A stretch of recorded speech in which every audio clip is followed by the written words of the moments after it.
montrer tout ce qui concerne le casque Apple Vision Pro côté intelligence artificielle. Et oui, c'est parti. Donc on commence. Bon, ce n'est pas qu'un casque, hein, comme vous l'avez vu, hein, la première chose qu'on voit, c'est le premier ordinateur spatial. Et oui, c'est un ordinateur, hein, il faut pas oublier que là, on a tellement de technologies. Je tiens à préciser qu'il y a la puce M2, donc qui est une des dernières puces Apple, une des plus puissantes, et en plus il y a la R1 qui est spécialisée pour le casque. C'est vraiment un ordinateur très puissant. Donc, on descend. Là, je vais redémarrer hop tout de suite, comme ça vous allez pouvoir voir le début de la vidéo. Ici. Donc là, comme vous pouvez le voir, là, il met le casque.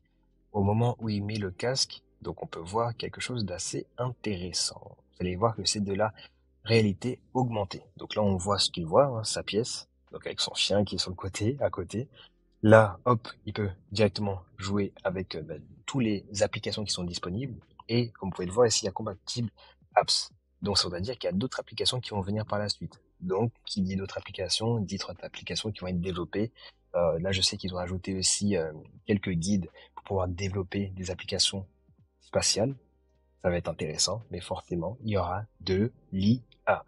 Moi, je tiens à préciser que justement dans cette partie-là, voilà, donc là on voit aussi les photos qu'il a. On peut aller voir aussi vraiment ça qui fait un petit peu partout.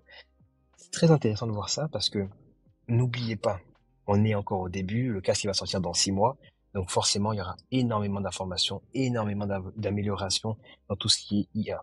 Donc là, vous pouvez voir, hein, il peut modifier, naviguer directement dans son ordinateur spatial directement avec ses mains. Ça, c'est tout juste puissant. Ok, on descend, donc là on regarde, on voit comment ça se passe. Là, il y a un autre GIF, là c'est directement pour voir comment les différentes parties du casque. C'est très beau, c'est un casque très beau qui a un bon design, donc c'est vraiment génial, hein.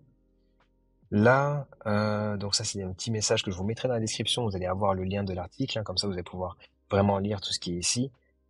Là voilà, un espace sans limite pour les apps au travail et à la maison, ça c'est vraiment puissant. Là, vous pouvez le voir ici, hein, il y a le multiscreen.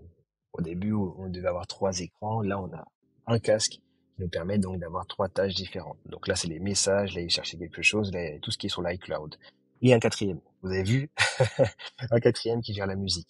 Donc ça, c'est vraiment tout ce qui est génial au niveau espace, hein. Là, je sais que j'avais mis justement un post sur LinkedIn où je parlais justement de ça et qu'il y avait un commentaire qui disait que justement ça va être beaucoup plus économique parce qu'on va éviter d'acheter un clavier, une souris, un écran.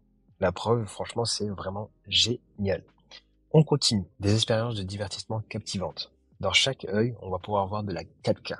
Ça voudrait dire que là, on est vraiment dans une expérience très, mais très, très, très puissante où ça va être vraiment proche du réel.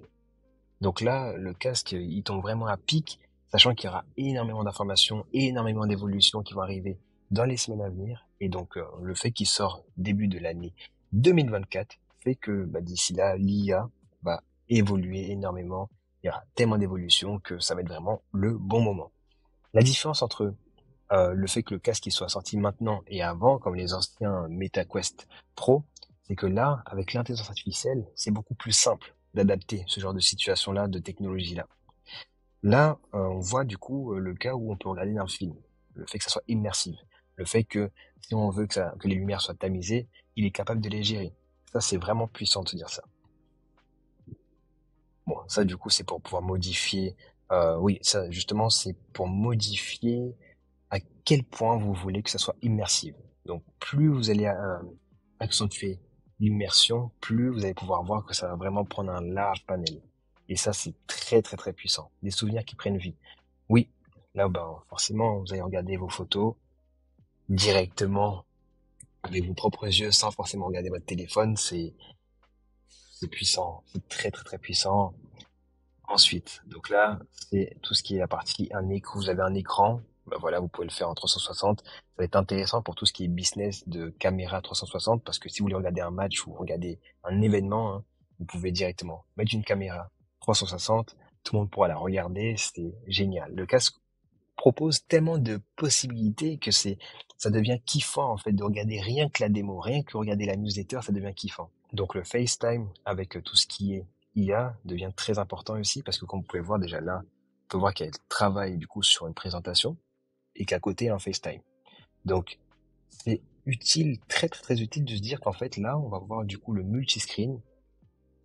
On peut même faire en sorte de se dire que là, c'est pas qu'un multiscreen basique. Vous allez vraiment voir, moi j'avais vu dans la vidéo de présentation, hein, justement, que elle était assise, qu'elle avait du coup un écran, mais dès qu'elle se levait, elle pouvait proposer autre chose, comme un autre écran. Je me demande est-ce que ça va pas être possible d'avoir un écran pour chaque partie d'une pièce. Si c'est le cas, franchement, ça devient de plus en plus intéressant. Mais nous allons voir ça après. Donc là, ce qui se passe. Donc oui, forcément, il y aura encore plus d'expériences basées sur les applications. Applications, encore une fois, je vous l'ai dit, hein, l'IA va énormément aider. L'IA va énormément changer pas mal de choses. Donc c'est le moment, c'est vraiment le moment de s'y mettre et de tout faire pour au moins comprendre comment ça fonctionne et anticiper. La conférence, hein, enfin tout ce qui est WWDC, donc la conférence d'Apple pour les développeurs, n'est pas encore terminée. Donc il y aura plein de choses qui vont arriver dans les jours à venir. Mais de toute façon, vous allez les avoir pour le format actualité. Donc là, on est aussi sur un cas où on la voit du coup, elle est assise, elle est en train de regarder la télé. Là, c'est le cas où vous avez vu avec le mouvement de main, elle est capable de gérer tout ce qu'il faut. Elle va regarder un film, une série, tout se passe bien, c'est génial. Ça, c'est vraiment cool. Là, il y a aussi le fait que dans les anciens casques, on avait peur qu'on soit trop immer- euh, immersion directement dans toutes les technologies et qu'à côté de nous, voilà, on ne puisse pas écouter les gens qui viennent à côté. Alors que là, avec ce casque-là, ça va être on aura la possibilité de faire ça.